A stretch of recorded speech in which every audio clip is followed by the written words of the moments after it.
শুক্রবার মধ্যরাতে সৌদি আরবের রাজধানী রিয়াদের ওয়াদি আল হানিফায় অনুষ্ঠিত হলো বাউল গানের আসর বাউল আড্ডা। আসরে অংশ নেন ঢাকা থেকে আগত জনপ্রিয় সব বাউল শিল্পী নূর কাজল সহ রিয়াদের রেনু সরকার, ইমন বাউল, সিরাজ সরকার, রিপন সহ একাধিক প্রিয় মুখ। শিল্পীদের মনোমুগ্ধকর পরিবেশনায় প্রবাসী দর্শকরা গভীর রাত পর্যন্ত সঙ্গীতের মূর্ছনায় ডুবে থাকেন। অনুষ্ঠানে এনটিভির দর্শক ফোরামের সৌজন্যে প্রাণ কোম্পানির খাদ্য সামগ্রী উপহার দেওয়া হয়।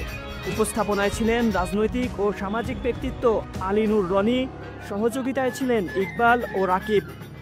বাংলাদেশ প্রবাসী সাংবাদিক ফোরামের সভাপতি ফারুক আহমেদ চান, সাধারণ সম্পাদক ফকির আল আমিন সহ সংগঠনের অন্যান্য সদস্য এবং বিপুল সংখ্যক প্রবাসী আড্ডায় অংশ নেন। আড্ডা শেষে উপস্থিত সভায় আয়োজনকারীদের ধন্যবাদ জানিয়ে এমন সাংস্কৃতিক আয়োজন আরও করার আহ্বান জানান। রাসেল আহমেদ, নিউজ 360।